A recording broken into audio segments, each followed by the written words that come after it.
Hello everyone, this is our new class and here we are going to start our new chapter. This is your first unit, Diversity in the Living World, and the chapter is The Living World. Today we will cover the topic biodiversity and the rules of nomenclature. Okay, just have a look about this unit. In this unit, we have 4 chapters. The first chapter is the living world, second is biological classification, third is plant kingdom, and fourth is animal kingdom. We have to cover these 4 chapters under this unit, diversity in the living world. So, as you know, the unit name is diversity in the living world. So, you have to know about the meaning of diversity. What is diversity? So just look at the things. First, the chapter is or the unit is diversity in the living world. So what do you mean by the term diversity? Diversity is means the wide variety of or different kind of means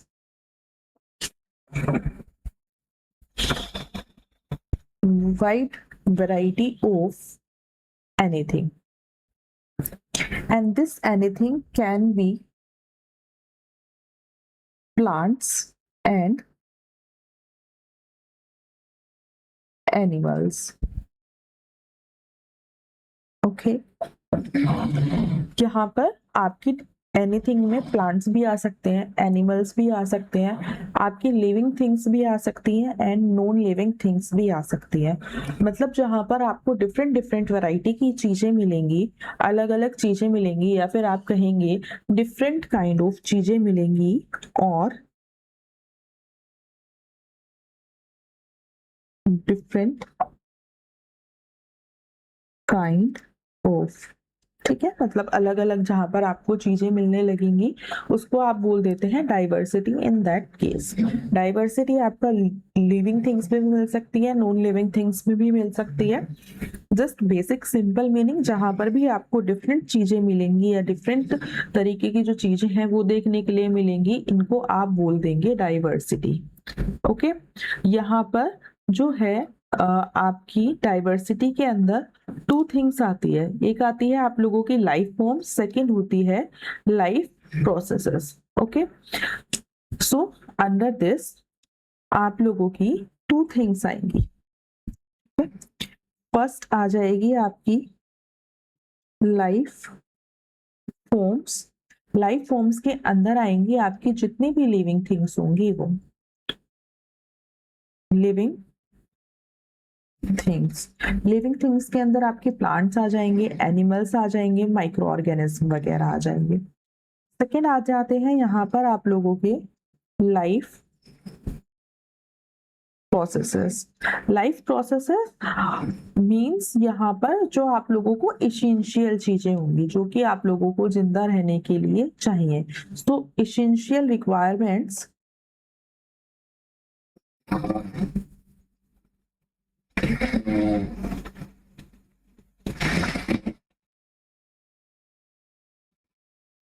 for survival. मैंने बोला कि यहाँ पे आप लोगों को जो भी रिक्वायरमेंट्स हैं जो जिंदा रहने के लिए चाहिए या फिर सर्वाइवल के लिए चाहिए, मैंने बोला आप लोगों को, बट यहाँ पर जितनी भी आपकी लिविंग थिंग्स हैं उनको सरवाइव करना है अगर, तो उनको जो जो भी चीजें एसेंशियल रिक्वायरमेंट्स होती है वो सब आ जाती है अंडर द लाइफ प्रोसेसेस, जिसके अंदर यहाँ पर आपका आ जाएगा सॉइल, वाटर, टेम्परेचर एक्सेट्रा. ये जितनी भी सारी चीजें हैं वो आपकी यहाँ पर लाइफ प्रोसेस के अंदर आ सकती है. अब ये जो आपकी लिविंग थिंग्स है और लाइफ प्रोसेसेस है, मतलब नॉन लिविंग थिंग्स है, ये दोनों एक दूसरे के ऊपर इंटरडिपेंडेबल रहती है. जस्ट अगर मैं यहाँ पर लिखूं कि आपकी जो लिविंग थिंग्स है और नॉन लिविंग थिंग्स है, दोज आर इंटरडिपेंडेबल. ठीक है, जस्ट यहाँ पे आप लोग वेट अ मिनट, यहाँ पर है आप लोगों की लिविंग, इधर है आप लोगों का नॉन लिविंग। अब लिविंग है एंड नॉन लिविंग है। अब आप थोड़ा सा ये समझिए, जो लिविंग थिंग्स है और नॉन लिविंग थिंग्स है वो एक दूसरे के साथ इंटरडिपेंडेबल होके रहती है। आप लोगों को अगर सरवाइव करना है, पानी भी चाहिए, सॉइल भी चाहिए, सॉइल के अंदर आप लोगों के प्लांट्स ग्रो करेंगे, उनके थ्रू आप लोगों को फूड मिलेगा, टेम्परेचर भी चाहिए प्लांट्स को। तो ये जितनी भी सारी चीजें होती हैं ये एक दूसरे के ऊपर डिपेंड होके रहती है, ठीक है। इसके बाद अगर आप यहाँ पर और चीजें देखेंगे तो यहाँ पर जो लिविंग फॉर्म्स है, ये लिविंग फॉर्म्स है वो भी एक दूसरे के साथ इंटरडिपेंडेबल होके रहेंगी, जिसमें कि आप लोगों के यहाँ पर प्लांट्स आ जाते हैं और दूसरी साइड अगर आप देखेंगे यहाँ पर है एनिमल्स। आप लोगों को पता होगा कि जो प्लांट्स हैं जब वो एक्सेल करते हैं तो वो O2 को एक्सेल करते हैं और इस O2 मतलब ऑक्सीजन जो होती है उसको उसको एनिमल्स यूज करते हैं for their respiration. On the other hand यहाँ पर क्या होता है, जो एनिमल्स होते हैं वो CO2 को एक्सेल करते हैं और जो प्लांट्स होते हैं उस CO2 को फिर वो यूटिलाइज करते हैं for the process of photosynthesis. और फोटोसिंथेसिस के थ्रू जो आपके प्लांट्स होते हैं फिर वो अपने फूड का प्रोडक्शन कर सकते हैं। सो इस तरीके से जो आप लोगों के प्लांट्स हैं, एनिमल्स हैं, बहुत सारी वैरायटी मिलेंगी आपको प्लांट्स की भी और एनिमल्स की भी। सो अगर आप लोगों को प्लांट्स के अंदर वैरायटी मिलती है उसको आप बोल देंगे प्लांट डाइवर्सिटी, एनिमल के अंदर अलग अलग वैरायटीज मिल रही है उसको आप लोग बोल देंगे एनिमल डाइवर्सिटी। आपके एनिमल्स और प्लांट्स भी एक दूसरे के ऊपर इंटरडिपेंडेबल है, ठीक है, ये भी एक दूसरे के ऊपर डिपेंड कर रहे हैं। एंड जो आपकी लिविंग थिंग्स है और नॉन लिविंग थिंग्स है ये भी एक दूसरे के ऊपर यहाँ पर जो है रिले करती हैं या फिर डिपेंड करती हैं। इसी तरीके से आपका जो पूरा इकोसिस्टम है वो चलता रहता है, ठीक है। अब यहाँ पर अगर आप बात करेंगे तो ये जो आपका पूरा प्रोसेस है इसको आप अगर बोलेंगे इसको आप कहेंगे मैटर। यहाँ पर ये क्या होती है, इसके दो कंपोनेंट होंगे, एक तो होगा एबायोटिक कंपोनेंट। एबायोटिक में आपकी आ जाएंगी नॉन लिविंग थिंग्स, जिसके अंदर आएगा आपका soil, water, temperature, rain etcetera, और अदर कंपोनेंट्स भी आ सकते हैं। एंड सेकेंड यहाँ पर आ जाती है आप लोगों के बायोटिक कंपोनेंट, ठीक है। बायोटिक कंपोनेंट्स के अंदर आपकी आ जाएंगे सारी की सारी लिविंग थिंग्स जो कि आप लोगों की अर्थ पर सरवाइव करते हैं। This can survive on the earth. And सारी चीजें जो है एक दूसरे के साथ डिपेंडेबल रहेंगी कि एक दूसरे के साथ मिलकर वो फंक्शन करती है। एंड इसी तरीके से आप लोगों की जो बायोडाइवर्सिटी है उसका फॉर्मेशन होता है। Is it okay? So we are moving for further details. This is the explanation of your unit, what you have to discuss in this first chapter. Okay. So our first slide for your NCERT is the living world. What you mean by the living world?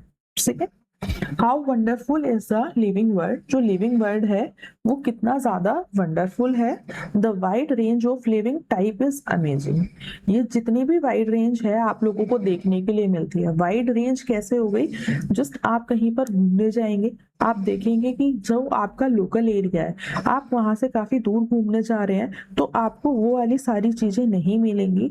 आपको क्या मिलेंगे, जो plants है वहां पर, जो वहाँ के फ्रूट्स हैं, प्लांट्स हैं या एनिमल्स हैं, आपको अपने लोकल एरिया से डिफरेंट टाइप के वहां पर देखने के लिए मिलेंगे। सो ये जो रेंज है ये काफी वाइड हो जाती है कि जो आपकी लिविंग थिंग्स हैं उनके अंदर आपको वाइड वैरायटी देखने के लिए मिलती है। दैट्स वाई आप बोलते हैं कि जो लिविंग वर्ल्ड है वो काफी अमेजिंग है, क्योंकि यहाँ पर आपको डिफरेंट काइंड के प्लांट्स भी देखने के लिए मिलते हैं, एनिमल्स भी देखने के लिए मिलते हैं और आप लोगों को माइक्रो ऑर्गेनिज्म भी देखने के लिए मिलते हैं। ठीक है, अब देखिए the extraordinary habitats in which we find living organism. ठीक है। आपके जो बहुत सारी एक्स्ट्रा ऑर्डिनरी हैबिटेट हो सकते हैं, जैसे आप लोगों को वहां पे भी लिविंग वर्ड्स ऑर्गेनिज्म जो है वो मिल सकते हैं। It could be cold mountains, बहुत ज्यादा अगर टेम्परेचर कम है वहां पर भी आप लोगों को लिविंग थिंग्स मिल सकती हैं। जैसे अगर हम बात करेंगे यहाँ पर कोल्ड माउंटेन्स की बात हो रही है, तो अगर आप 0 डिग्री सेल्सियस से और या फिर 2 डिग्री सेल्सियस की बात करेंगे, सो आप लोगों को यहाँ पर जो पेंगुइन्स हैं वो देखने के लिए मिलते हैं। ठीक है, पेंगुइन्स आपको यहाँ पर देखने के लिए मिलेंगे। आप लोगों को हो सकता है यहाँ पर कुछ बैक्टीरियाज भी देखने के लिए मिले। तो यहाँ पर क्या हो गया कि बहुत ज्यादा ठंडे जो टेम्परेचर है, जब टेम्परेचर बहुत कम है, बहुत ठंड है, उस टाइम पर भी आप लोगों को वहां पर ऑर्गेनिज्म देखने के लिए मिलेंगे। ठीक है, बट ये जो है अकॉर्डिंग टू टेम्परेचर मिलेगा, ऐसा नहीं होगा। जो पेंगुइन्स है आपको हॉट एरिया में भी देखने के लिए मिलेंगे। जो जो स्पीशीज है वो स्पेसिफिक होगी for that region. Okay, deciduous forest मिलेंगे आप लोगों को, ओशियंस देखने के लिए मिलेंगे। ओशियंस के अंदर फिर आप लोगों को अलग अलग जो चीजें हैं वो देखने के लिए मिलती है। वहां पर आपको ओशियन के अंदर वाइड वेराइटी ऑफ एनिमल्स देखने के लिए मिलेगी, वाइड वेराइटी ऑफ प्लांट्स भी आपको देखने के लिए मिलेंगी। यहाँ पर फिर फ्रेश वाटर लेक्स आ जाती हैं, डेजर्ट आ जाते हैं, हॉट स्प्रिंग्स आ जाते हैं, लीव अस स्पीचलेस। सो ये सारी चीजें जो हैं आपको स्पीचलेस छोड़ देती है। जैसे कि अगर आप बात करेंगे 100 डिग्री सेल्सियस, जिसमें कि कोई भी सरवाइव नहीं कर सकता, बट इतने टेम्परेचर पे भी आपको कुछ बैक्टीरियाज देखने के लिए मिलते हैं जो कि इतने हार्श जो टेम्परेचर होता है उस पर भी सरवाइव कर सकते हैं। ठीक है, तो ये जितनी भी सारी चीजें हैं वो आप लोगों को स्पीचलेस छोड़ देती है, या फिर मैं कहूंगी हम सबको स्पीचलेस छोड़ देती है, क्योंकि हम जैसे जैसे मूव करते हैं, डिफरेंट डिफरेंट जगह पर मूव करेंगे, आपको उसके अकॉर्डिंग वहां पर आपकी डिफरेंट डिफरेंट जो वैरायटी है एनिमल्स की और आप लोगों के प्लांट्स की वो देखने के लिए मिलेंगी। माइक्रो ऑर्गेनिज्म मैं इसलिए यूज नहीं कर रही हूँ बिकॉज वो बहुत छोटे ऑर्गेनिज्म होते हैं, उनके लिए आपको माइक्रोस्कोप नीडेड होगा उनको देखने के लिए। सो यहाँ पर हम प्लांट एंड एनिमल्स का एग्जाम्पल लेके ये सारी चीजें समझेंगे। ठीक है, तो यहाँ पर आप लोगों को प्लांट और एनिमल्स जो है डिफरेंट टाइप के देखने के लिए मिलते हैं। The beauty of galloping horse of migratory birds, जो बर्ड्स होती हैं वो भी माइग्रेट करती हैं। जैसे जब उनको सर्दी ज्यादा हो जाती है साइबेरियन क्रेन्स के लिए, सो वो इंडिया में मूव कर जाती है जहाँ पर उनको फूड वगैरह की जो अवेलेबिलिटी होती है वो भी अच्छे से मिल जाती है।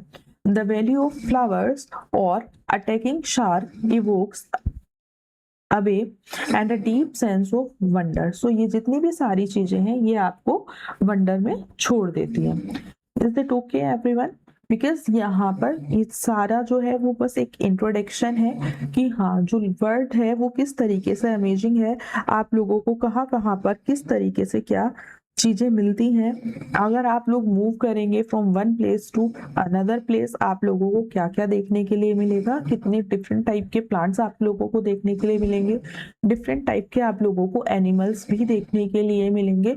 अगर आप प्लेन एरिया में रहते हैं एंड आप लोग माउंटेन वगैरह के एरिया में विजिट कर रहे हैं, सो आप लोग क्या देखेंगे, जो प्लेन एरिया होता है वहां पर जो प्लांट्स हैं वो इस तरीके से आप लोगों को घने दिखाई देंगे, ट्री वगैरह।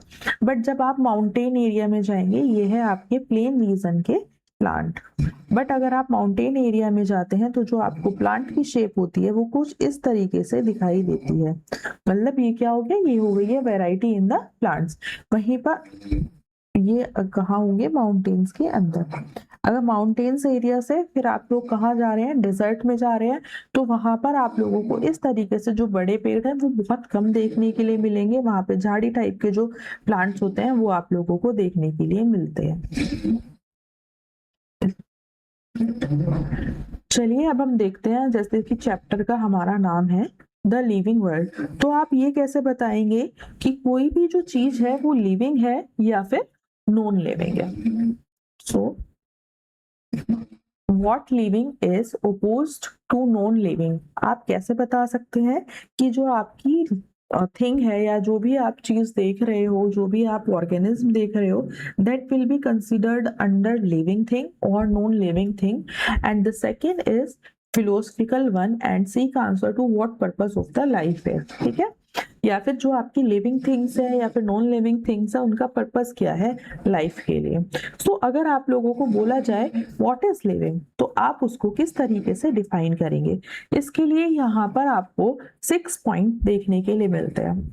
मैं एक एक करके इनको नेक्स्ट स्लाइड पर आपके लिए डिस्क्राइब भी कर दूंगी। So what is living, the thing which can grow, okay. जो जिसके अंदर आपको ग्रोथ देखने के लिए मिलेगी वो आपकी क्या हो जाती है, लिविंग हो जाती है। सेकेंड इज रिप्रोडक्शन, ठीक है। मीन्स जैसे जो अपने जैसे जो न्यू ऑफ स्प्रिंग्स होते हैं उनको बर्थ करवा सकते हैं, उसको आप क्या बोलोगे, that thing is the living thing. Third is ability to sense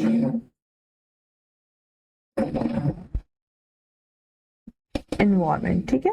मतलब जो आपकी ऐसी चीजें हैं जिनको आप लोग सेंस कर सकते हैं, या फिर जो ऑर्गेनिज्म है जो चीजों को सेंस कर सकते हैं। एनवायरमेंट के अंदर जो भी चेंजेस आ रहा है, कभी गर्मी हो रही है, कभी सर्दी हो रही है, जो भी ऑर्गेनिज्म उन सारी चीजों को सेंस कर सकते हैं, उनको आप क्या कह देंगे, these things are the living things. Fourth is metabolism. Metabolism basically क्या होता है, जो केमिकल एक्टिविटीज आप लोगों की बॉडी के अंदर होती रहती है, या फिर जो लिविंग थिंग्स होती हैं उनके अंदर जो भी एक्टिविटीज केमिकल एक्टिविटीज होती हैं उसको आप मेटाबॉलिज्म बोलते हैं। सो अगर किसी भी सेल के अंदर या फिर ऑर्गेनिज्म के अंदर आप लोगों को ये एक्टिविटीज देखने के लिए मिलेंगी या फिर रिएक्शन देखने के लिए मिलेंगी, that will be considered under the living thing. Fifth is ability two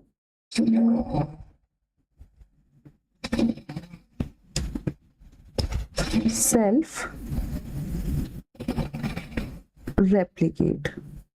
means जो चीजें हैं अगर वो अपने आप का जो नंबर है उसको इंक्रीज करवा सकती है, अपने आप को रेप्लिकेट करवा सकती है। जस्ट टेक एन एग्जाम्पल, ये आपका एक डीएनए का स्ट्रैंड है। यहाँ से क्या हो सकता है कि ये जो डीएनए का स्ट्रैंड है वो आपको यहाँ पर ज्यादा भी देखने के लिए मतलब ये इनके अंदर एबिलिटी होती है कि ये अपने आप को क्या करवा सकते हैं, ये यहाँ पर अपने आप को रेप्लिकेट करवा सकते हैं। तो जो भी चीजें हैं जो इस तरीके से यहाँ पर रेप्लिकेट कर सकती है या फिर अपने नंबर को इंक्रीज कर सकती है, उनको आप क्या बोलेंगे, this is the living thing. And the sixth is self organise.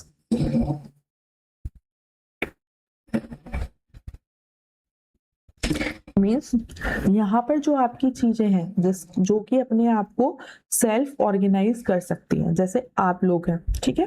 अगर सर्दी होती है आप लोग क्या करते हैं, जैकेट्स वगैरह यूज करना स्टार्ट कर देते हैं। अगर बहुत ज्यादा गर्मी होती है तब आप लोग क्या करते हैं, फैन कूलर एसी वगैरह यूज करना स्टार्ट कर देते हैं। तो यहाँ से आप लोग क्या कर रहे हैं, अपने आप को ऑर्गेनाइज कर रहे हैं अकॉर्डिंग टू द इन्वायरमेंट। सो जो भी आपकी चीजें हैं या फिर ऑर्गेनिज्म हैं जो अपने आप को ऑर्गेनाइज कर सकते हैं, उनको आप क्या बोलेंगे, these are the living things. चलिए अब एक एक करके ये जितनी भी हमने टर्म्स देखी हैं उनको हम डिफाइन कर लेते हैं कि ग्रोथ को आप किस तरीके से कंसीडर करेंगे। Okay, first is growth. सबसे पहले हमने जो पढ़ा था that was growth. Now the thing is, what is growth? Okay, so जो growth होती है that is increase in mass and increase in number। अगर आपको किसी भी चीज में इस तरीके से ग्रोथ जो है देखने के लिए मिल रही है कि उसका जो मास है वो ग्रो कर रहा है या फिर उसका जो नंबर है वो ग्रो कर रहा है, उसको आप क्या बोल देंगे, दिस इज द ग्रोथ। मतलब अगर यहाँ पर अगर एक फर्स्ट केस है आपका इंक्रीज इन मास, तो यहाँ पर अगर कोई बेबी है, ठीक है, बेबी से यहाँ पर अडल्ट से यहाँ पर आ जाता है ओल्ड एज। तो अगर आप यहाँ से बेबी से अडल्टहुड की बात करेंगे तो यहाँ पे आपको क्या देखने के लिए मिलेंगे, यहाँ पर चेंजेस देखने के लिए मिलेंगे। जिसमें जो मास है, मतलब जो उसकी बॉडी का साइज वगैरह है, वो इंक्रीज हो जाता है। सो अगर इस तरीके से आपको इंक्रीज इन मास देखने के लिए मिल रहा है, उसको आप क्या बोलेंगे? This is the growth. Second is increase in number, means यहाँ पर कोई आपकी सेल है, इसको हम दूसरे कलर से प्रेजेंट करते हैं। मान लीजिए यहाँ पर आपकी कोई सेल है, वो पहले आपकी यहाँ पर डिवाइड हुई, उसने अपने आप को यहाँ पर 2 में डिवाइड करा। This can replicate once more, और वहां पर वो क्या हो गई? वो डिवाइड होके फिर से यहाँ पे 4 में डिवाइड हो गई। And as you can know, यहाँ पर मैं इसको लिख देती हूँ अमीबा, क्योंकि जो अमीबा होते हैं वो इसी तरीके से अपने नंबर को इंक्रीज करते हैं। तो यहाँ पर अगर आप ये सारी चीजें देखेंगे, ये इसका एग्जाम्पल है। अगर ये सारी थिंग्स आपको देखने के लिए मिल रही है कि किसी चीज का जो मास है वो इंक्रीज हो रहा है या फिर नंबर इंक्रीज हो रहा है, that will consider under the growth. अगर मैं प्लांट के एग्जाम्पल लेके बताती हूँ, तो सबसे पहले क्या होता है? सीड होता है। सीड के अंदर जर्मिनेशन होगा। जर्मिनेशन होने के बाद यहाँ से इस तरीके से 2 लीव्स निकलने लगती हैं और छोटी छोटी सी रूट्स रहती हैं। उसके बाद यहाँ पर आप लोग क्या देखते हैं? जो प्लांट होता है वो फुल्ली डेवलप हो जाता है, एंड यहाँ पर आपको थोड़े टाइम के बाद एक फुली डेवलप जो प्लांट है वो देखने के लिए मिलता है। यहाँ पर भी क्या हुआ है? यहाँ पर भी इंक्रीज हुआ है इसके मास में, ठीक है? ये जो इसका साइज है उसके अंदर यहाँ पर इंक्रीज हो गया है। तो अगर आप लोगों को यहाँ पर इस तरीके से जो चेंजेस हैं वो देखने के लिए मिलेंगे, इंक्रीज इन मास हुआ या फिर इंक्रीज इन नंबर हुआ, उसको आप क्या कंसीडर कर देंगे? उसको आप ग्रोथ कंसीडर कर देंगे। इसको मैं आप लोगों के लिए हाईलाइट कर देती हूँ। अब यहाँ पर अगर आप और चीजें देखेंगे, सो अगर मैं यहाँ पर एक नोट का पॉइंट लिखूं, अगर मैं यहाँ पर एक नोट का पॉइंट लिखती हूँ, सो जो प्लांट होते हैं, प्लांट के अंदर जो ग्रोथ होगी वो आप लोगों को कैसी देखने के लिए मिलेगी? लाइफ लॉन्ग, ठीक है? लाइफ लॉन्ग मतलब जब तक आपका प्लांट जिंदा रहेगा, आप लोगों को वहां पर जो ग्रोथ है वो देखने के लिए मिलेगी। बट अगर आप एनिमल्स की बात करते हैं, अगर आप ह्यूमंस की ही बात करेंगे, तो यहाँ पर जो ग्रोथ होती है, जब बेबी है, बेबी से अडल्ट बनता है, तो बेबी से अडल्ट तक ही आपको ग्रोथ देखने के लिए मिलती है। जो हाइट वगैरह होती है वो अडल्ट वाली कंडीशन तक ही ग्रो करती है। उसके बाद यहाँ पर हाइट वगैरह जो है वो इंक्रीज नहीं होती है। बट अगर आप लोग यहाँ पर देखेंगे कि जो चीजें हैं, अब यहाँ तक हाइट वगैरह इंक्रीज हो गई, अडल्ट एज आने के बाद यहाँ पर हाइट इंक्रीज नहीं होगी, बस पीपल जो है वो ओल्ड एज की साइड जाएगा। सो जो आपके एनिमल्स होते हैं, एनिमल्स के अंदर क्या होगा? ग्रोथ सीन अप टू अ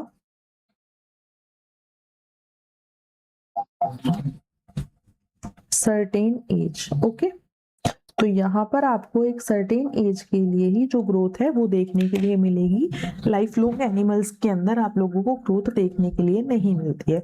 वहीं पर जो आपके प्लांट्स होते हैं, इतने वो जिंदा रहेंगे, लाइफ लॉन्ग आप लोगों को वहां पर ग्रोथ देखने के लिए मिलेगी।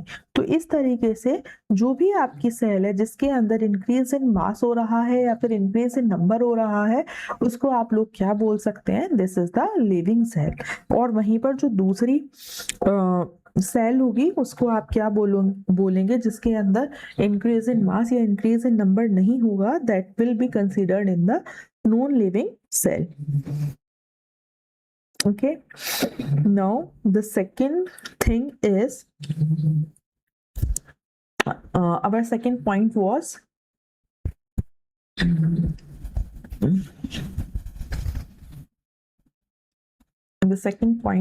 reproduction.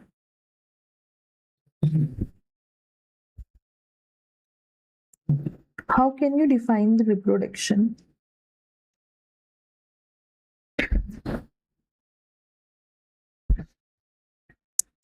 So reproduction, it is the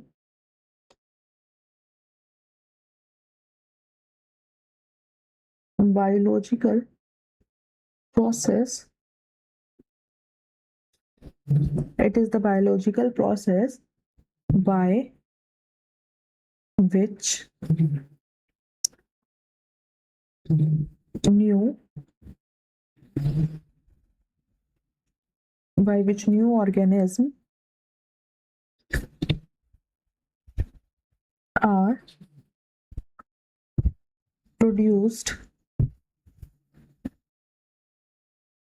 by parents more or less similar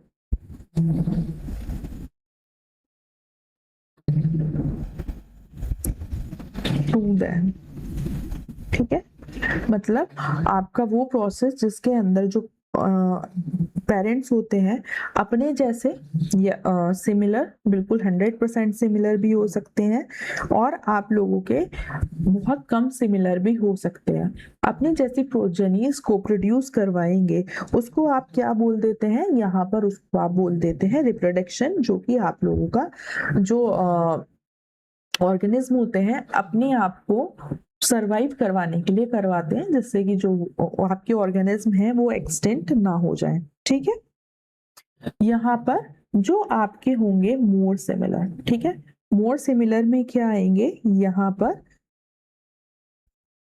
organism produced are of same species. ठीक है, अगर आप लोगों की सेम स्पीशीज आ रही है सो यहाँ पर वो मोर सिमिलर होंगे।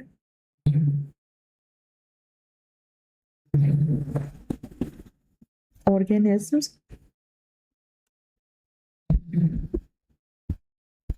produced are of same species. ठीक है, जो आपके ऑर्गेनिज्म होंगे वो अगर बहुत ज्यादा सिमिलर हैं तो वो क्या होंगे, सेम स्पीशीज के होंगे। इसके लिए आप लोगों को वेजिटेटिव प्रोपागेशन या फिर एसेक्सुअल टाइप ऑफ रिप्रोडक्शन देखने के लिए मिलता है आप लोगों के प्लांट्स के अंदर।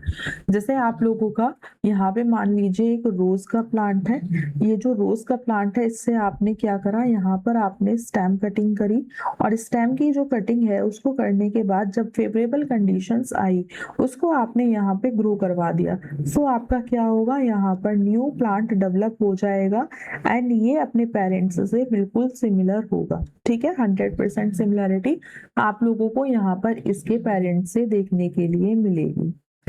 ये आप कहेंगे पेरेंट हो जाएगा एंड यहाँ पर ये वाला जो होगा ये हो जाएगा यहाँ पर ऑफ स्प्रिंग। तो इस तरीके से यहाँ पर जो आपके प्लांट्स होंगे आपको क्या देखने के लिए मिलेगा इस प्रोसेस के थ्रू, कि ये अपने पेरेंट्स से बिल्कुल सिमिलर है या फिर बहुत हद तक ये अपने पेरेंट्स से आप लोगों को सिमिलर दिखाई देंगे। वहीं पर अगर आप लेस सिमिलरिटी की बात करेंगे, जैसे कि अगर आप ह्यूमन बींग्स का एग्जाम्पल लेते हैं, सो यहाँ पर आप लोगों को क्या देखने के लिए मिलता है, यहाँ पर आप लोगों को सेक्सुअल टाइप ऑफ रिप्रोडक्शन देखने के लिए मिलता है, जिसके अंदर यहाँ पर आप लोगों को वेरिएशंस देखने के लिए मिलेंगी। सो वेरिएशन मतलब चेंजेस। सो यहाँ पर क्या होगा, due to variation, sorry this color is not that much visible, I am taking another color. So due to variations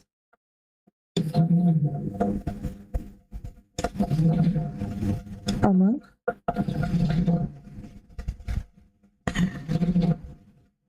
parents and offsprings,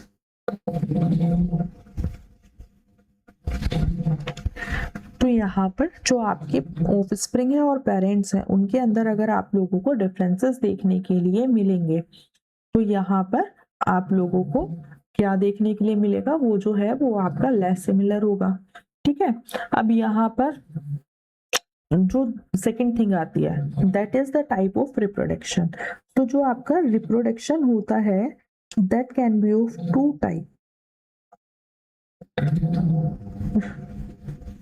Wait a minute.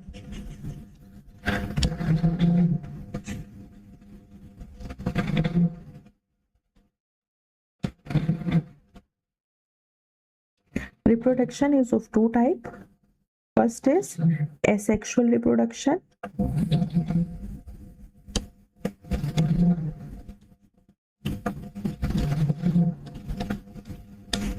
and the second is sexual reproduction. अब यहाँ पर अगर हम इसके differences की बात करें, differences के अकॉर्डिंगली हम यहाँ पर sexual reproduction and asexual reproduction को समझ लेते हैं। जैसे अगर आपका ओनली वन पेरेंट इन्वॉल्व होगा तो वो कैसा रिप्रोडक्शन होगा, वो होगा आप लोगों का एसेक्सुअल रिप्रोडक्शन। तो यहाँ पर क्या आएगा, ओनली सिंगल पेरेंट इन्वॉल्व, मतलब एक पेरेंट है एंड उससे ही यहाँ पर रिप्रोडक्शन आपको देखने के लिए मिलेगा। यहाँ पर क्या होगा, टू पेरेंट्स आर इन्वॉल्व।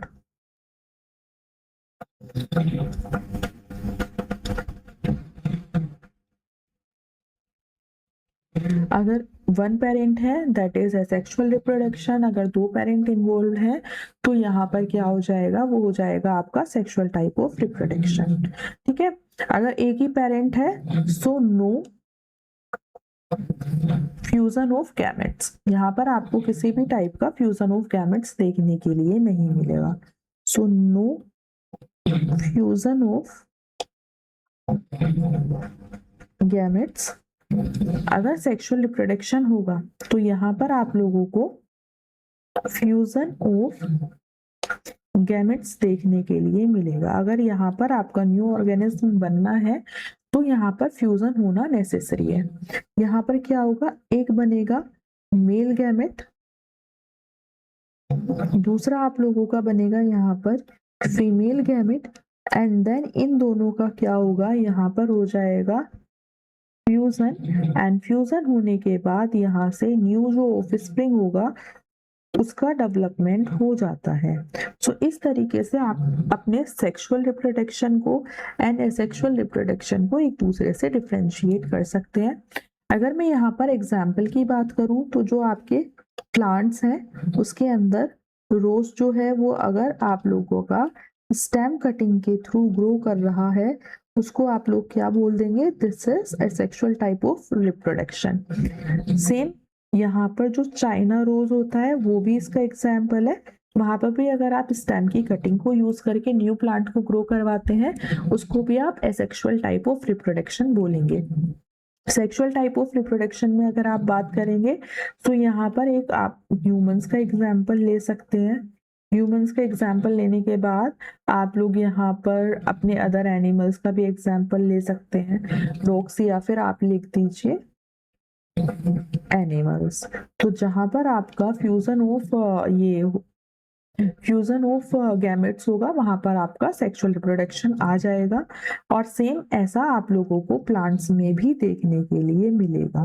ठीक है, तो इस तरीके से आपका यहाँ पर एसेक्सुअल रिप्रोडक्शन भी होता है एंड सेक्सुअल रिप्रोडक्शन भी होता है। इसके बाद हम मूव करते हैं to our third point, and the third point was ability to sense environment. ठीक है,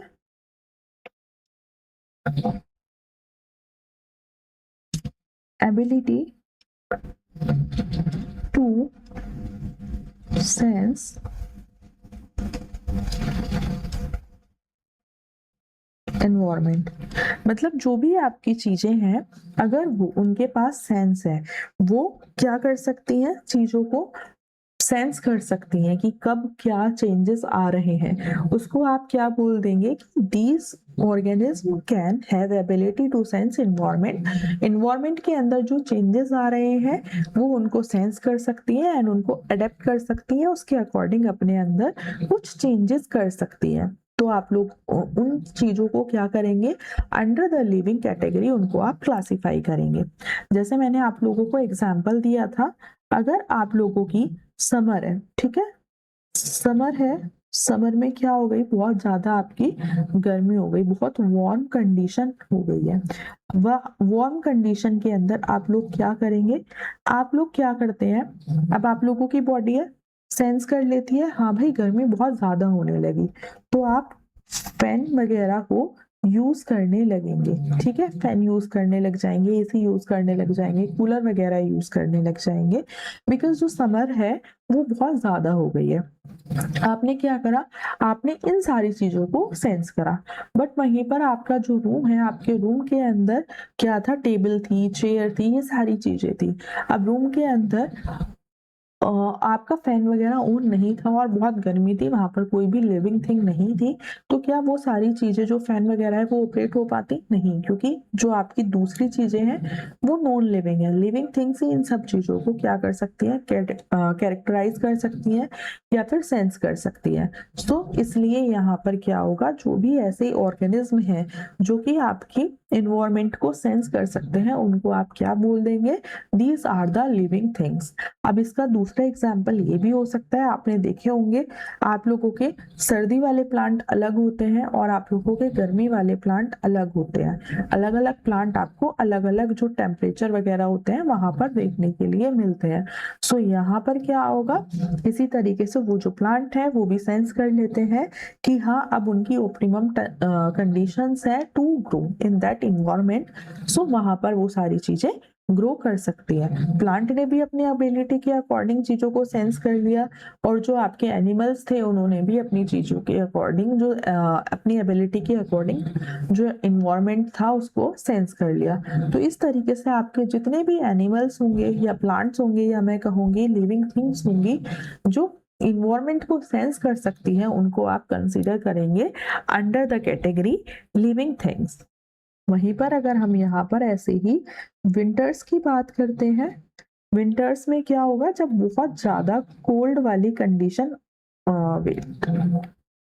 जब यहाँ पर बहुत ज्यादा कोल्ड कंडीशंस आ जाती हैं, तब आप लोग क्या करते हैं, वुलन क्लोथ वगैरह पहनने लग जाते हैं। ठीक है, वुलन क्लोथ आप लोग पहनने लग जाएंगे, रूम के अंदर हीटर वगैरह यूज करने लगेंगे अपने आप को सरवाइव करवाने के लिए।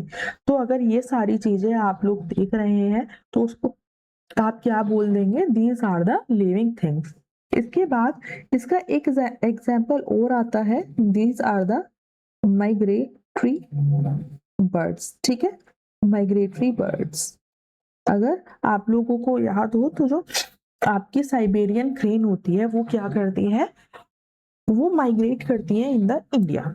जिस टाइम पर आप लोगों का बहुत ज्यादा कोल्ड कंडीशन हो जाती है, कोल्ड कंडीशन में एक तो क्या हो गया, यहाँ पर जो टेम्परेचर है वो बहुत कम हो जाता है, दूसरा जो फूड है, फूड की अवेलेबिलिटी भी यहाँ पर बहुत कम हो जाती है। तो ये क्या करती हैं, ये जो बर्ड्स हैं वो मूव करती हैं टू अदर स्टेट्स, जहां पर क्या होगा, जहां पर यहाँ के कंपैरिजन में टेम्परेचर ज्यादा होता है एंड फूड भी ज्यादा होता है। तो ये क्या करेंगी, फूड के और शेल्टर के लिए एक प्लेस से दूसरे प्लेस पर मूव करेंगी एंड यहाँ पर इनको शेल्टर भी मिल जाता है। ठीक है, शेल्टर मीन्स हाउस। सो यहाँ पर ये अपने आप को माइग्रेट करवाती हैं, एक प्लेस से दूसरे प्लेस पर जो है ये मूव कर जाती हैं फॉर दीज सर्वाइवल। अब वो ये सब कैसे कर पा रही है, क्योंकि उनके पास एबिलिटी है टू सेंस द इन्वायरमेंट। अगर वो अपने इन्वायरमेंट को सेंस कर सकती है तभी क्या करेंगी, वो एक प्लेस से दूसरे प्लेस पर मूव करेंगी। सो इस तरीके से यहाँ पर जो आपका फोर्थ पॉइंट है वो भी कंप्लीट होता है and the sorry third point था। इसके बाद जो आपका फोर्थ पॉइंट है वो है मेटाबॉलिज्म। मेटाबॉलिज्म क्या होता है, metabolism are the chemical reactions.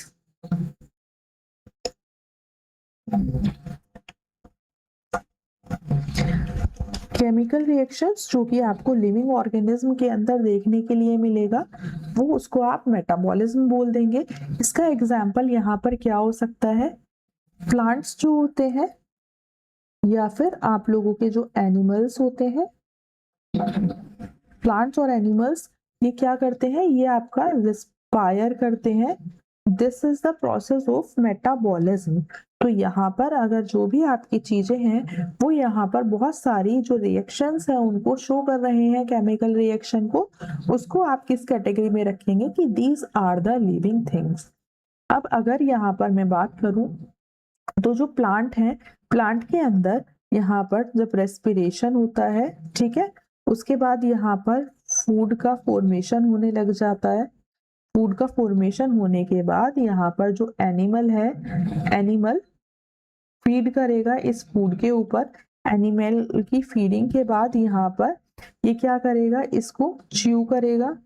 Food को च्यू करने के बाद यहाँ पर क्या होता है, यहाँ पर रेस्पिरेशन का जो प्रोसेस है वो स्टार्ट हो जाता है एंड जो फूड आपके एनिमल ने खाया है उसके अंदर ब्रेक डाउन होने लग जाएगा। ठीक है, फूड का यहाँ पर ब्रेक डाउन आप लोगों को देखने के लिए मिलेगा कि इसके जो टुकड़े हैं वो होने लग जाएंगे। फूड ब्रेक डाउन होगा into the small molecules. Small molecules में ये ब्रेक डाउन होने के बाद यहाँ पर क्या होगा, इसका बॉडी के अंदर एब्जॉर्प्शन जो है वो स्टार्ट हो जाएगा। तो ये यहाँ पर ये सारे जो चेंजेस हैं, आप लोगों को क्या लग रहा है कि यहाँ पर क्या केमिकल एक्टिविटीज इन्वॉल्व नहीं होंगी? नहीं, यहाँ पर केमिकल एक्टिविटीज इन्वॉल्व होंगी कि आप लोगों की बॉडी के अंदर या फिर आप लोगों को प्लांट्स के अंदर यहाँ पर चेंजेस देखने के लिए मिलेंगे। और ये जो केमिकल रिएक्शंस होती हैं जिसकी वजह से यहाँ पर चेंजेस देखने के लिए मिलते हैं, उन्हीं को आप लोग क्या बोल देते हैं, मेटाबॉलिज्म। मतलब जो भी केमिकल रिएक्शंस आप लोगों की बॉडी के अंदर या फिर प्लांट्स के अंदर या फिर आप लोगों के जो लिविंग थिंग्स है उनके अंदर आपको देखने के लिए मिलते हैं, उनको आप बोलेंगे मेटाबॉलिज्म।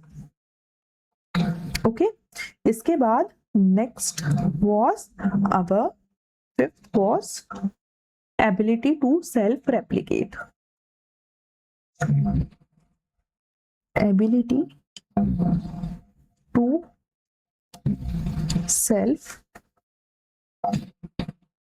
रेप्लिकेट मीन्स जो आपकी चीजें हैं जो अपने आप को ग्रो करवा सकती हैं, ठीक है, उनको क्या बोलते हैं यहाँ पर, उनको आप बोलेंगे these are the living things. Just इसको समझिए, यहाँ पर आप लोगों का कोई डीएनए है, आपकी जितनी भी लिविंग थिंग्स है आपको उसके अंदर जेनेटिक मटेरियल देखने के लिए मिलता है in the form of DNA and RNA. Here we are taking the example of DNA. अब ये आपको प्लांट्स के अंदर भी मिलेगा, एनिमल्स के अंदर भी मिलेगा एंड आपके जो माइक्रो ऑर्गेनिज्म है वहां पर भी देखने के लिए मिलेगा। अगर आप लोगों का जो डीएनए है वो डिवाइड नहीं करेगा, ठीक है, तो सेल क्या होगी, वो डेड हो जाएगी इफ नॉट डिवाइड, क्योंकि जो एक सेल है वो कितने टाइम तक जिंदा रहेगी। अब उसने तो क्या किया, उसके डीएनए ने वहां पर रेप्लिकेट करना बंद कर दिया, तो सेल कैन बी डेड। वहीं पर यहाँ पर क्या होता है कि ये जो है आप लोगों की जो सेल है वो डिवाइड होगी, ठीक है, तो यहाँ पर ये जो है ये क्या होने लग जाएगा, ये जो आपका डीएनए है यहाँ पर ये डिवाइड होने लगेगा। तो ये डिवाइड होने लगेगा तो यहाँ पर जो सेल्स हैं उनका नंबर जो है वो इंक्रीज होने लगेगा। अब जब नंबर इंक्रीज हो जाएगा तो आप लोगों को क्या देखने के लिए मिलेगा, यहाँ पर नंबर इंक्रीज देखने के लिए मिलेगा एंड जो सेल होगी वो आपका यहाँ पर सरवाइव कर जाएंगी। तो इसको आप क्या बोलते हैं, एबिलिटी टू सेल्फ रेप्लिकेट। अगर आप इसका एक एग्जाम्पल लेंगे, जो यहाँ पर बैक्टीरिया होता है, बैक्टीरिया इसका एक अच्छा सा एग्जाम्पल है। एग्जाम्पल इज बैक्टीरिया, मैं इसको हाईलाइट कर देती हूँ। अगर आप बैक्टीरियल सेल की बात करते हैं तो वो through the process of replication ही अपने आप को ग्रो करवाती है। Just this is the bacterial cell and इसके पास यहाँ पर इसका जेनेटिक मटेरियल है। अब इसको क्या करना है, इसको अपना नंबर इंक्रीज करवाना है, तो इसके अंदर एबिलिटी होती है कि ये अपने आप को रेप्लिकेट करवा सकता है, ठीक है, जो इसका डीएनए होता है। अब सोचिए कि ये जो है यहाँ पर ये दो सेल में डिवाइड हो गया, इसका डीएनए ऐसे रह गया एंड यहाँ पर ये अपने आप को सेल्फ रेप्लिकेट करवा सकता है, जिसके थ्रू ये यहाँ पर क्या करेगा, अपने डीएनए को इंक्रीज करवा देगा।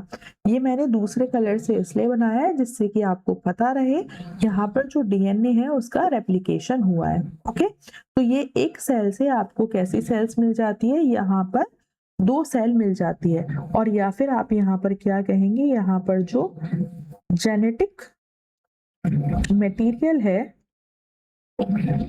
या फिर कंटेंट है वो कैसा हो जाता है, वो हो जाता है आप लोगों का डबल।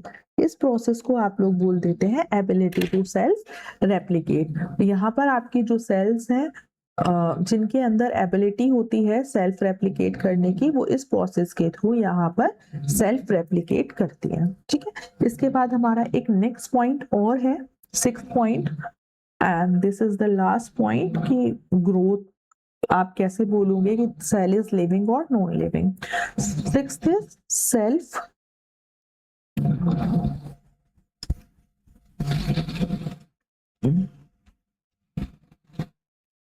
ऑर्गेनाइज, मतलब जो भी आपकी चीजें हैं, जो ऑर्गेनिज्म हैं जो अपने आप को ऑर्गेनाइज कर सकते हैं, उनको आप क्या बोल लेंगे, these are the living things. अगर आप इसके अंदर बात करते हैं तो आप यहाँ पे समर की और विंटर की बात करेंगे। इसके अकॉर्डिंग आप अपने अंदर या फिर जो अदर ऑर्गेनिज्म होते हैं चेंजेस उनके अंदर देखने के लिए मिलते हैं। इसका एक एग्जाम्पल और था आपका माइग्रेटरी बर्ड्स का। ठीक है, यहाँ पर कि फूड और शेल्टर के लिए वो क्या करती है, एक प्लेस से दूसरे प्लेस पर मूव करती है। समर की बात करेंगे तो आप लोग समर के अंदर अपने आप को कुछ अलग तरीके से एक्टिविटीज देखने के लिए मिलती है, विंटर्स के अंदर आप लोग अपने अंदर अलग चेंजेस देख सकते हैं। तो अगर आप लोगों के कोई भी लिविंग थिंग्स है वो आपके ये 6 के 6 जो प्रोसेसेस हैं उनको शो करेंगी। फर्स्ट इज ग्रोथ, जिसके अंदर आपका increase in number and increase in mass होगा। सेकंड रिप्रोडक्शन जिसमें कि वो अपने जैसे न्यू ऑर्गेनिज्म को प्रोड्यूस करवाएंगे, जिसके अंदर यहाँ पर आपका सेक्सुअल रिप्रोडक्शन भी हो सकता है एंड एसेक्सुअल रिप्रोडक्शन भी हो सकता है। Third is ability to sense environment, की ये जो इन्वायरमेंट होता है उसको सेंस कर सकता है। Fourth is metabolism. Fifth is ability to self replicate, मतलब अपने आप का रेप्लिकेशन करवा सकता है, जो जेनेटिक मटेरियल होता है उसको डबल करवा सकता है।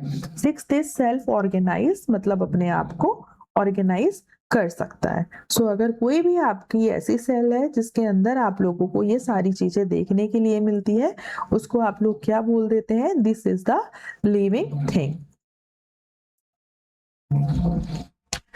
चलिए, अब यहाँ पर आप लोगों का next topic is diversity in the living world. तो आप लोगों को कितनी डाइवर्सिटी देखने के लिए मिलती है अपने लिविंग वर्ल्ड के अंदर। ओके,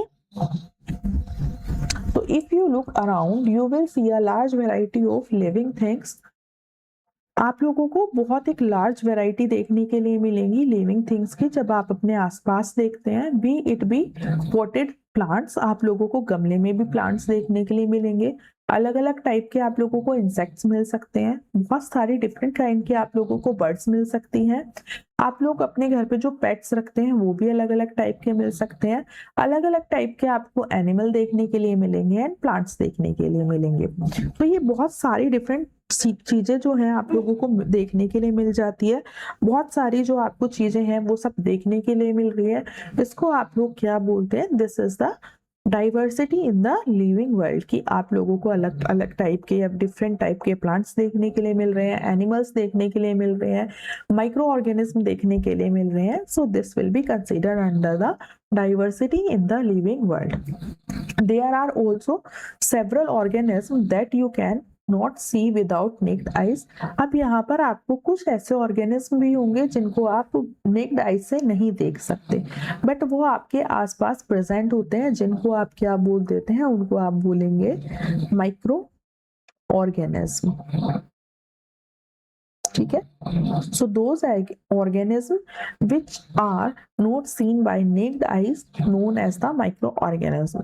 तो आप लोगों को इस तरीके को ऑर्गेनिज्म भी देखने के लिए मिलेंगे, उसके अंदर भी आप लोगों को बहुत सारी वेराइटीज देखने के लिए मिलते हैं। If you were to increase the area, you make observations in the range and variety of organisms that you see would increase. अगर आप अपने एरिया को इंक्रीज करेंगे तो आप लोगों को बहुत सारी चीजें या फिर चेंजेस जो हैं एनिमल्स के और प्लांट्स के अंदर देखने के लिए मिलेंगे. Each different kind of plant, animals और organism that you see represent a species. अब यहाँ पर आप लोगों के जितने भी प्लांट्स होते हैं, एनिमल्स होते हैं या फिर ऑर्गेनिज्म होते हैं डिफरेंट डिफरेंट टाइप के, वो क्या करते हैं, एक स्पीशीज को रिप्रेजेंट करते हैं. अब यहाँ पर एक पॉइंट आया था ये वाला कि यू मेक ऑब्जर्वेशन, तो यहाँ पे आपको डिफरेंट वेराइटीज जो है वो देखने के लिए मिलती है. जैसे अगर आप बात करेंगे कि अगर आप एक प्लेन एरिया में रहते हैं, ठीक है, यहाँ पर आप लोगों को क्या मिलेंगे, यहाँ पे आप लोगों को इस तरीके से बड़े बड़े प्लांट देखने के लिए मिलते हैं. बहुत सारे animals, most of dogs, cats, lizard वगैरह आप लोगों को देखने के लिए मिलती है प्लेन एरिया पे.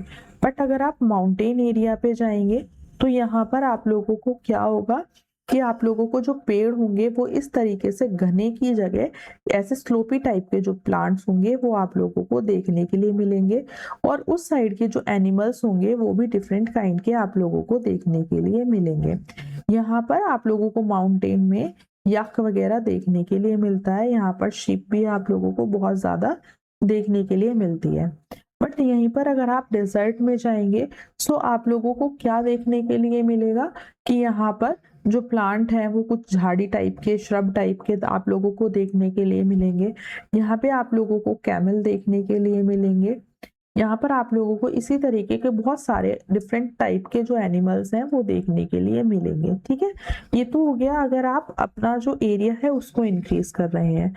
बट अगर आप एक दूसरे कंडीशन से सोचेंगे तो यहाँ पर ये आपका घर है, घर के अंदर आपको फैमिली मेंबर्स मिलेंगे, यहाँ पे बहुत सारे और एनिमल्स भी मिल सकते हैं. ठीक है, जिसमें आपको लिजर्ड देखने के लिए मिलती है नॉर्मली अपने घर में, आप लोगों के फैमिली मेंबर्स देखने के लिए मिलते हैं, आप लोगों के पॉटेड प्लांट्स वगैरह होते हैं, प्लांट्स वगैरह इस तरीके से आपको यहाँ पे देखने के लिए मिलते हैं. बट अगर आप अपने एरिया को इंक्रीज कर रहे हैं, आप बाहर जा रहे हैं अपने घर से, तो आप लोगों को क्या हो सकता है कि रोड साइड इस तरीके से बड़े प्लांट भी देखने के लिए मिले, यहाँ पे छोटे प्लांट्स भी देखने के लिए मिले.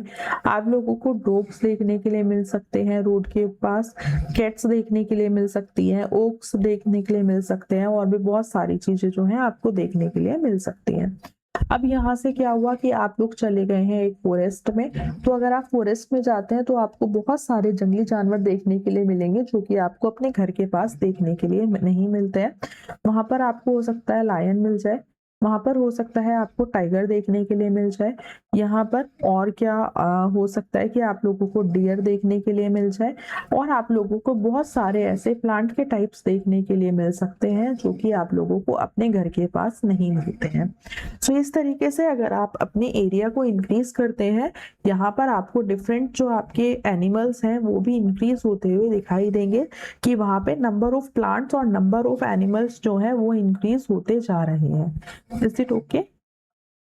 चलिए further moving for the next slide. Biodiversity. So how can you define the biodiversity? Bio means अर्थ, ठीक है, अर्थ, एंड डाइवर्सिटी मतलब डिफरेंट. तो अर्थ पर आपके यहाँ पर जितने भी टाइप के आपको डिफरेंट टाइप के एनिमल्स, प्लांट्स या फिर ऑर्गेनिज्म देखने के लिए मिलेंगे उनको आप बोल देंगे biodiversity.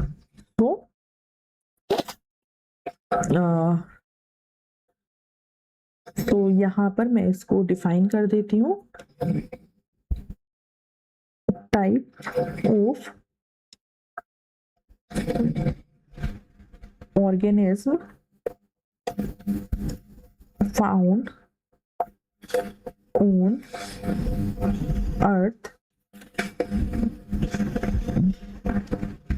or a particular area. Okay, तो यहाँ पर और आप लोगों को क्या देखने के लिए मिलेगा? The number of species that are known and described range between 1.7 1.8 million. जो अभी तक यहाँ पर मैं कहूंगी जो स्पीशीज हैं अभी तक डिस्कवर हो चुकी हैं आप लोगों के प्लांट्स की और एनिमल्स की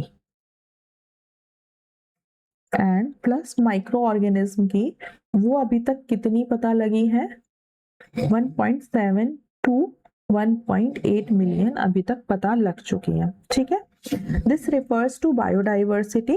अब इसको आप एक साथ मिला के क्या कहेंगे कि आप लोगों को वहां पर प्लांट्स भी देखने के लिए मिल रहे हैं, एनिमल्स भी देखने के लिए मिल रहे हैं, माइक्रो ऑर्गेनिज्म भी देखने के लिए मिल रहे हैं, तो उसको आप लोग एक साथ कंसीडर कर देते हैं बायोडाइवर्सिटी के अंदर। तो यहाँ पर उसको आप क्या बोल देंगे, this refers to the biodiversity और the number and the type of organism present on the earth, कि आप लोगों के कितने नंबर प्रेजेंट हैं जो आपके ऑर्गेनिज्म हैं उनके, या फिर जो आपके ऑर्गेनिज्म हैं वो कितने टाइप के यहाँ पर प्रेजेंट है, उसको आप लोग बोल देंगे that is the biodiversity. If we explore new areas, अगर आप न्यू एरियाज को एक्सप्लोर करते हैं, even old ones, new organism are continuously being identify. अभी तक ये ऐसा नहीं है कि जो न्यू ऑर्गेनिज्म है वो सारे आइडेंटिफाई हो चुके हैं, यहाँ पर और भी ऑर्गेनिज्म जो है वो आइडेंटिफाई होते जा रहे हैं डे बाय डे, बिकॉज अभी तक बहुत हमारा वर्ल्ड ऐसा है जिससे हम नोन नहीं है। यहाँ पे आप लोगों को डिफरेंट टाइप की जो चीजें हैं वो भी देखने के लिए मिलेंगी और न्यू ऑर्गेनिज्म जो है वो भी देखने के लिए मिलेंगे। आप लोगों को प्लांट्स के अंदर भी न्यू ऑर्गेनिज्म देखने के लिए मिलेंगे एंड आप लोगों के एनिमल्स के अंदर भी न्यू ऑर्गेनिज्म देखने के लिए मिलेंगे। And the next slide is local names, the name of the organism, plant, animal and microorganism given by their own area। ठीक है, लोकल नेम, लोकल नेम वो नाम होता है बेटा जिसके आप लोगों का जो प्लांट है, एनिमल है या फिर माइक्रो ऑर्गेनिज्म है उसको अपने एरिया में जाना जाता है, उसको आप क्या कहेंगे, these are the local name. जैसे अगर मैं आप लोगों को एक एग्जांपल दूं, यहाँ पे मान लीजिए आप लोगों के पास है मैंगो। ठीक है, मैंगो को आप लोग क्या बोलते हैं, जनरली आम बोलते हैं हिंदी में, हम लोग समझ सकते हैं। ठीक है, हम इसको समझ सकते हैं, ये हमारा क्या हो गया, ये हो गया लोकल नेम। बट अगर आप किसी फॉरेन कंट्री में जाके बोलेंगे कि आप हमें आम दे दीजिए, क्या वहां पर किसी को समझ में आएगा? नहीं। तो इस चीज से सॉल्यूशन के लिए कि जिससे कि जो स्पीशीज है उसको पूरे वर्ल्ड वाइड में एक ही नाम से जाना जाए, कोई कंफ्यूजन ना हो, यहाँ पर जो आपकी स्पीशीज थी उसको पहले क्या करा गया, यहाँ पर उसको क्लासिफाई किया गया, क्लासिफाई करने के बाद उसको एक नाम दिया गया। ठीक है, जिसको आप बोलेंगे साइंटिफिक नेम। साइंटिफिक नेम देने के बाद उसको एक नाम दे दिया गया जिससे कि उसको पूरा वर्ल्ड वाइड एक नाम से जाना जाए और आपकी जो चीजें हैं उनके अंदर कंफ्यूजन क्रिएट ना हो। So as stated earlier there are million of the plants and animals in the world. अगर आप देखते हैं तो यहाँ पर आपको बहुत सारे प्लांट्स और एनिमल्स देखने के लिए मिलते हैं पूरे वर्ल्ड में।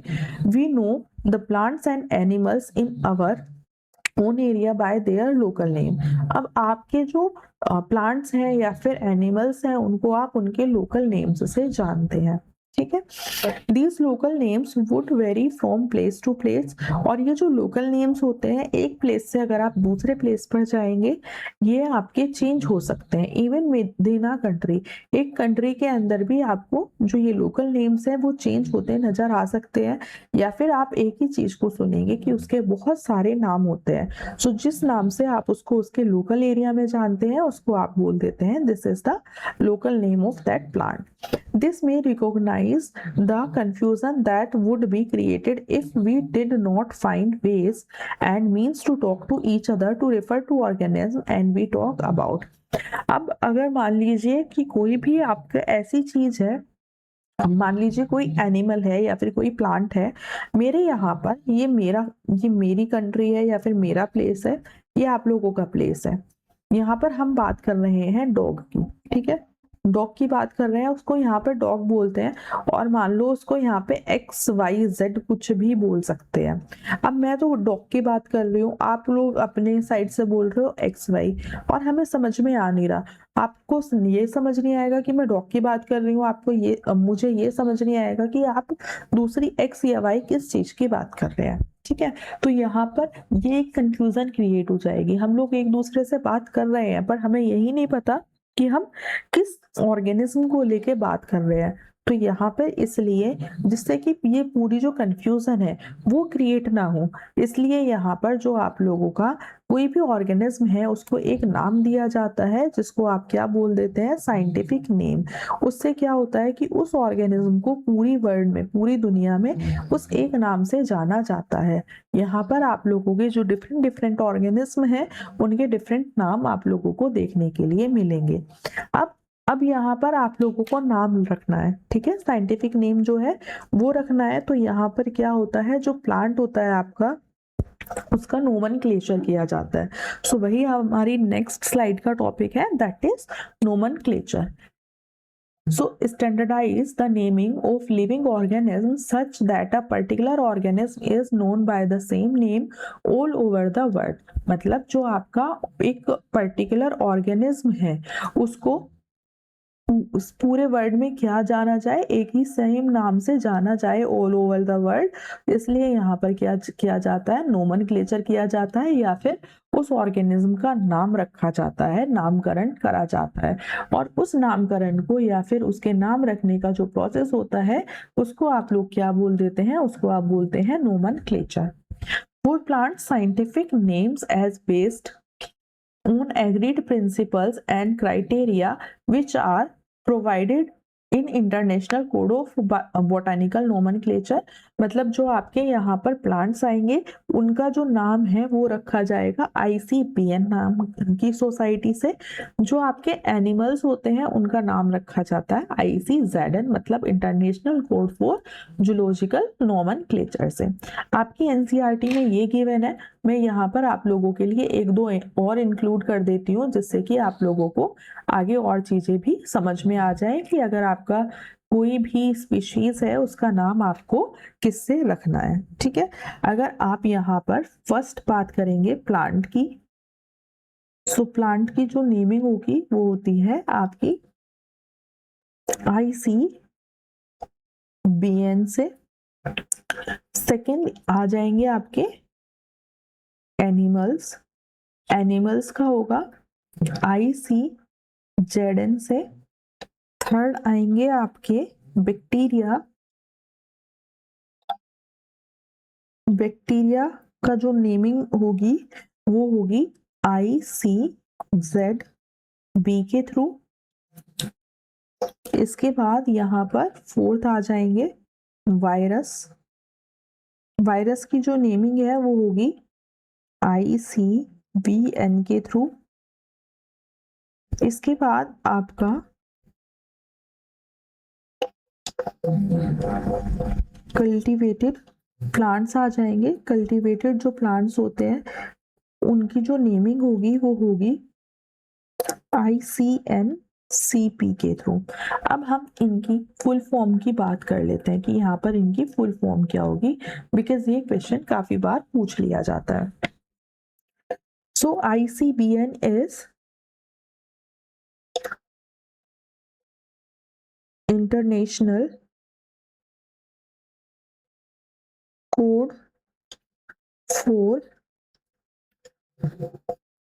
Biological nomenclature, sorry, not biological, botanical nomenclature for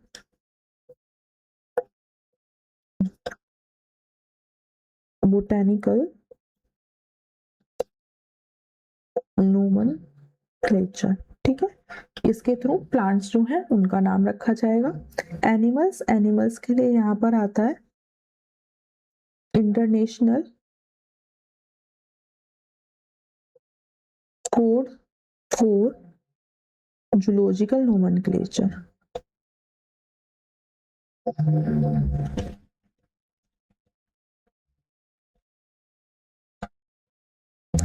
इसके बाद यहाँ पर बैक्टीरिया आएंगे। बैक्टीरिया का नाम ICNB के थ्रू लिखा जाता है, that means international code for nomenclature of bacteria.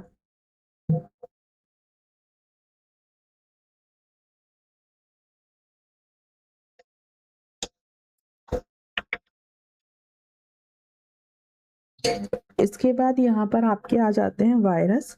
So virus का जो नाम है वो रखा जाता है ICVN के through, that is international code for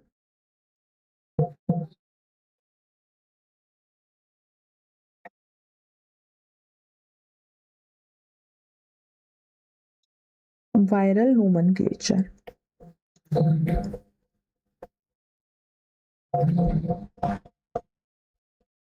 इसके बाद cultivated plant, that is ICNCP। इसकी फुल फॉर्म हो जाती है international code for nomenclature of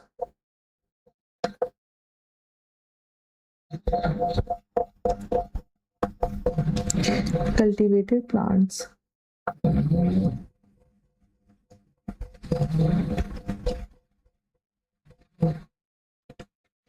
सो यहाँ पर ये अलग अलग जो है कम्युनिटी है जिसके थ्रू आप लोग अपना जो भी ऑर्गेनिज्म है, आपका प्लांट है, एनिमल है, बैक्टीरिया है, वायरस है, या फिर आप लोगों के जो कल्टीवेटेड प्लांट्स हैं उनका नाम रख सकते हैं। इन ऑर्गेनाइजेशन के थ्रू पहले जो आपका जो भी चीज़ है, प्लांट है, एनिमल है या फिर माइक्रो ऑर्गेनिज्म है, उनको स्टडी किया जाएगा, क्लासीफाई किया जाएगा एंड देन उनकी नेमिंग की जाएगी, जिसको आप लोग नोमेनक्लेचर बोल देते हैं। नाम रख दिया। अब इसके बाद यहाँ पर क्या होगा, सेकेंड थिंग होगी यहाँ पर आइडेंटिफिकेशन। सो देखिए identification, how can you describe identification? The organism is described correctly and we know to what organism the name is attached to, this is identification. मतलब आप लोगों का जो एनिमल है उसको आप लोगों ने डिस्क्राइब कर लिया है, उसको करेक्टली आइडेंटिफाई कर दिया है। आइडेंटिफाई करने के बाद यहाँ पर आप लोग क्या बोलेंगे कि आइडेंटिफाई तो हो गया बट आइडेंटिफिकेशन की कैसे, ठीक है। सो उसके लिए आप लोगों को नाम रखने के बाद यहाँ पर आइडेंटिफाई करना होगा। तो नोमेनक्लेचर और norming is only possible when organism is described correctly. अगर वो करेक्टली डिस्क्राइब है तभी आप उसका नाम रख सकते हैं या फिर उसका नोमेनक्लेचर कर सकते हैं। अगर उसकी अगर यहाँ पर आप लोग उस ऑर्गेनिज्म को आइडेंटिफाई नहीं कर पाए हैं तो आप यहाँ पर उसका नाम नहीं रख सकते हैं।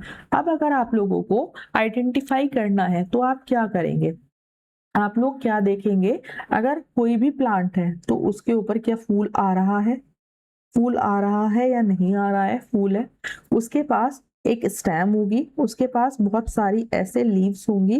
अगर आपको ये कैरेक्टर्स देखने के लिए मिलते हैं और उसके पास क्या होगी, यहाँ पे इस तरीके से रूट होगी, तो आप उसको क्या बोल देंगे, this is under the category of the plants. Flower हो भी सकता है और नहीं भी हो सकता है, बट अगर फ्लावर नहीं होता है तो आप लोगों को इस तरीके से यहाँ पर स्टेम और लीव्स देखने के लिए मिलेंगी एंड आपको यहाँ पर इस तरीके से रूट्स भी देखने के लिए मिलेंगी। तो आप क्या कह देंगे कि these are the category of the plants. तो आपने इनको प्लांट के अंदर कंसीडर कर दिया। अब एक दूसरी कैटेगरी है आपके पास एनिमल की, कि भाई आपके पास एनिमल है तो उसके पास क्या होंगी, उसके पास ऐसे 2 आईज होनी चाहिए, नोज होनी चाहिए, माउथ होने चाहिए, 2 ईयर हो गए, ठीक है। तो इस तरीके से अगर आप लोगों को कुछ भी ऐसे देखने के लिए मिलता है तो आप उसको किस कैटेगरी में रख दोगे, this is under the category of animals. जो प्लांट्स होते हैं वो अपने स्पेस पर ही रहेंगे तो वो स्टेडी टाइप के होंगे, और जो ये एनिमल्स होंगे वो अपने प्लेस से दूसरे प्लेस पर मूव कर सकते हैं। इसको आप किस कैटेगरी में रख देंगे, एनिमल्स की कैटेगरी में रख देंगे। ऐसे ही आपको डॉग्स के अंदर भी देखने के लिए मिलेगा, कैट के अंदर भी सेम चीजें देखने के लिए मिलेंगी, काऊ के अंदर भी आप लोगों को, ओक्स के अंदर भी, फोक्स के अंदर भी यहाँ पे आपको ये एनिमल्स के अंदर ये कैरेक्टर्स देखने के लिए मिलेंगे। सो बेसिकली इन कैरेक्टर्स के अकॉर्डिंग जो आपका ऑर्गेनिज्म है उसको आप इजिली क्लासिफाई कर सकते हैं under the category of plants और under the category of the animals. तो यहाँ पर आइडेंटिफिकेशन डन होता है कि अगर आपको किसी का नाम रखना है तो उससे पहले आपको आइडेंटिफिकेशन करनी पड़ेगी कि आप पहले आइडेंटिफाई कर पा रहे हो कि ये प्लांट है या फिर एनिमल है, प्लांट है या एनिमल है, फिर आप उस वाला जो ऑर्गेनाइजेशन है उसके पास इंफॉर्मेशन देंगे एंड देन वहां से जो आपका प्लांट होगा या फिर एनिमल होगा उसका नामकरण होगा, मतलब उसका नोमेनक्लेचर होगा। ठीक है, इसके बाद यहाँ पर हमने बताया था नोमेनक्लेचर जब होता है तो आपका जो ऑर्गेनिज्म होता है उसका नाम रखा जाता है जिसको आप लोग बोलते हैं साइंटिफिक नेम, जिससे कि उसको पूरे वर्ल्ड वाइड में एक ही नाम से जाना जा सके। तो अब एक ही नाम से जाना है, साइंटिफिक नेम रखना है, तो साइंटिफिक नेम होता क्या है? देखिए, बाइनोमियल नोमेनक्लेचर होता है जिसमें कि आप लोगों को साइंटिफिक नेम रखना होता है। Each name has two components, तो जो आपका एक नाम होता है उसके दो कॉम्पोनेंट होते हैं। पहला होता है जेनरिक नेम एंड दूसरा होता है specific epithet. This system of providing a name with two components, मतलब यहाँ पर जो आपका नाम आएगा उसके दो कॉम्पोनेंट होते हैं। ठीक है, पहला होगा जीनस और सेकंड क्या हो जाएगा आप लोगों का स्पीशीज। कोल्ड बाइनोमिनल नोमेनक्लेचर, इसको आप बाइनोमिनल नोमेनक्लेचर कहते हैं। This naming system was given by Carolus Linnaeus. यहाँ पर इस साइंटिस्ट के थ्रू इसका जो है इस सिस्टम को दिया गया था। The scientific name of mango is written as Mangifera indica. तो जो यहाँ पर साइंटिफिक नेम होता है आपकी मैंगो का, उसको आप क्या बोल देते हैं? उसको आप बोल देते हैं मैंगीफेरा इंडिका। और पूरे वर्ल्ड वाइड में जो आपका मैंगो है उसका नाम यही है मैंगीफेरा इंडिका, ये इसका साइंटिफिक नेम होता है। In this name, Mangifera represent genus, while Indica is a particular species और specific epithet। अब यहाँ पर मैंने आपको बताया कि जो आपका मैंगो है, मैंगो का नाम है आप लोगों का मैंगीफेरा इंडिका। आपका साइंटिफिक नेम जो होगा यहाँ पर होगा आप लोगों का साइंटिफिक नेम होगा। साइंटिफिक नेम के दो कंपोनेंट होते हैं, एक होता है जीनस और दूसरा क्या होता है? यहाँ पर होता है स्पीशीज। ठीक है, तो जो यहाँ पर मैंगीफेरा है that is the genus, Mangifera is genus and species is indica. ठीक है, मैंगीफेरा इंडिका मैंगो को आप लोग बोलते हैं। उसको दो चीजें हो गई उसके साइंटिफिक नेम के अंदर, एक हो गया जीनस, सेकंड इज स्पीशीज। अगर आप यहाँ पर देखेंगे तो उसको आप इस तरीके से लिखेंगे, genus is Mangifera, species is indica, जिससे कि आपका क्या हो सके। मान लीजिए आप किसी कंट्री में रहते हैं, ठीक है, आप ऐसे समझिए आपके यहाँ पे इसको कहते हैं आम, आप और कहीं गए इसको कहने लगे मैंगो। अब भाई आपको समझ में नहीं आ रहा आम क्या है या फिर मैंगो क्या है, तो ये वाला जो कंफ्यूजन है वो क्रिएट ना हो इसलिए इन्होंने यहाँ पर इसका रख दिया एक साइंटिफिक नेम इन्होंने क्या रखा? Mangifera indica. किस लिए लिखा? जिससे कि इसको पूरे वर्ल्ड वाइड एक ही नाम से जाना जा सके। ठीक है, इजी टू स्टडी, ठीक, जिससे कि इसकी स्टडी करने में या फिर वहां पर इसके बारे में स्टडी करने के लिए इजी हो जाए, तो इसको पूरे वर्ल्ड वाइड एक ही नाम से जाने लगा, that is Mangifera indica. Okay, so ये आपका बायोलॉजिकल नोमेनक्लेचर के दो ही पार्ट होते हैं, एक होता है जीनस, दूसरा होता है स्पीशीज। तो जो भी आपके साइंटिफिक नेम होंगे वो यहाँ पर दो चीजों से मिलके बने होंगे। इसके बाद आ जाते हैं रूल ऑफ नोमेनक्लेचर, कि आपका जो नाम है आप उसको लिखेंगे तो आप उसको किस तरीके से लिखेंगे। आप लोगों को किस तरीके से यहाँ पर नाम को लिखना है। आप लोग स्पीशीज लिख रहे हैं, जीनस लिख रहे हैं, बिल्कुल लिख रहे हैं, बट आप लोगों को लिखना किस तरीके से होगा। सो यहाँ पर रूल ऑफ नोमेनक्लेचर आते हैं and these are very important कि आप लोगों को किस तरीके से साइंटिफिक नेम को लिखना है। आप लोगों को इस चैप्टर में साइंटिफिक नेम को लिखना सीखना है। जब आप साइंटिफिक नेम आप लोगों को लिखना आ जाएगा तो आपको इसी तरीके से साइंटिफिक नेम को लिखना है, अदरवाइज जो मार्क्स होते हैं वो डिडक्ट हो जाते हैं अगर आप ठीक तरीके से साइंटिफिक नेम को नहीं लिखते हैं। So the biological name are generally in Latin, तो जो बायोलॉजिकल नेम होते हैं वो लैटिन में लिखे होते हैं एंड रिटन इन इटैलिक्स, और उसको इटैलिक्स में लिखा जाता है। दे आर लैटिनाइज्ड और derived from Latin irrespective of their origin, और ये आप लोगों के लैटिन जो लैंग्वेज होती है वहां से मोस्ट ऑफ लिए जाते हैं। जैसे मैंने आपको बताया था कि जो यहाँ पर आपका साइंटिफिक नेम होते हैं उसके दो चीजें होती हैं, एक होती है जीनस और दूसरा होता है species. So the first word in a biological name represent genus and second component denotes the specific epithet. तो यहाँ पर दो चीजें आ जाएंगी, यहाँ पे होगा पहला वर्ड और सेकंड वर्ड। तो जो पहला होता है उसको आप क्या बोलेंगे, जीनस, और जो दूसरा होता है उसको आप लोग क्या बोल देंगे, दिस इज द स्पीशीज। इसके बाद देखिए आप, both the words in a biological name when hand written are separately underline.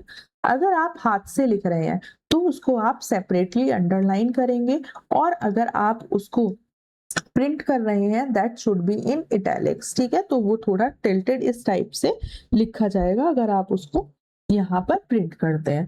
The first word denoting the genus, जो पहला वर्ड होगा वो जीनस को रिप्रेजेंट करेगा विद अ कैपिटल लेटर, जिसका जो फर्स्ट लेटर होगा वो कैपिटल होगा, while the specific epithet starts with a smaller letter, और यहाँ पर जो स्पेसिफिक एपिथेट होगा उसका जो फर्स्ट वर्ड है वो स्मॉल होगा। It can be illustrated with the example of Mangifera indica। यहाँ पर आप लोग क्या कर सकते हैं, यहाँ पर आप एग्जाम्पल ले सकते हैं मैंगीफेरा इंडिका का। ओके, यहाँ पे देखिए जो फर्स्ट वर्ड है स्पीशीज का that is capital and indica यहाँ पर स्मॉल आ जाएगा। Fifth point is name of the author appears after the specific epithet। अगर स्पीशीज के बाद आपको इस तरीके से कहीं पर कुछ दिखता है तो वो क्या हो सकता है, नेम ऑफ द ऑथर हो सकता है, that is the end of the biological name and is written in abbreviation. For example Mangifera indica Linn, it indicates that this species was first described by Linnaeus. मतलब जो भी आपका जो आपके scientist हैं जिन्होंने उसको पहले डिस्क्राइब करा है उनका नाम यहाँ पर आप यूज करेंगे, इसका मतलब वही होता है।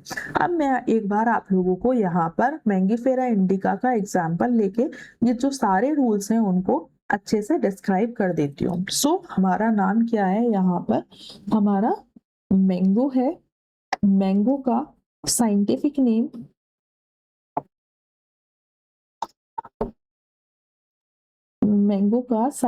नेम की अगर हम बात करते हैं so this is the Mangifera indica.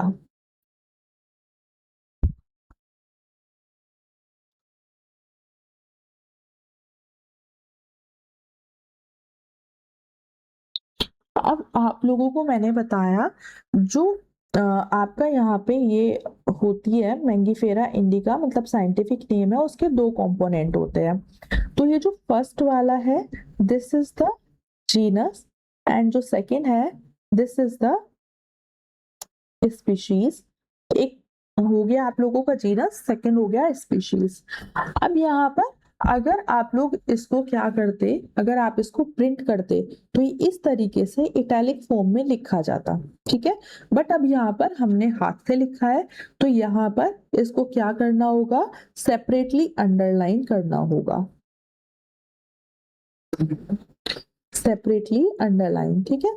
इसको आप सेपरेटली अंडरलाइन करेंगे। सेपरेटली अंडरलाइन करने के बाद यहाँ पर एक रूल और है कि जो जीनस है, जीनस का फर्स्ट जो वर्ड होगा वो कैसा लिखना होगा, आपको कैपिटल लेटर लिखना होगा, ठीक है, कैपिटल लेटर लिखना होगा यहाँ पर, और जो स्पीशीज है उसका ये वाला जो फर्स्ट वर्ड है वो आपको कैसा लिखना होगा, दैट इज स्मॉल लेटर, आपको स्मॉल लेटर में लिखना होगा।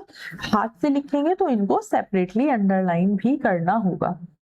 इसके बाद यहाँ पर आप लोगों को कभी कभी क्या देखने के लिए मिल सकता है कि इसके बाद यहाँ पर लिन लिखा आ गया। अब इस लिन का मतलब क्या है, इस लिन का मीनिंग होता है कि यहाँ पर this is the name of the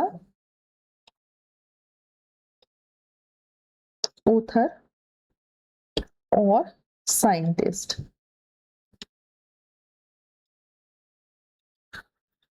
by which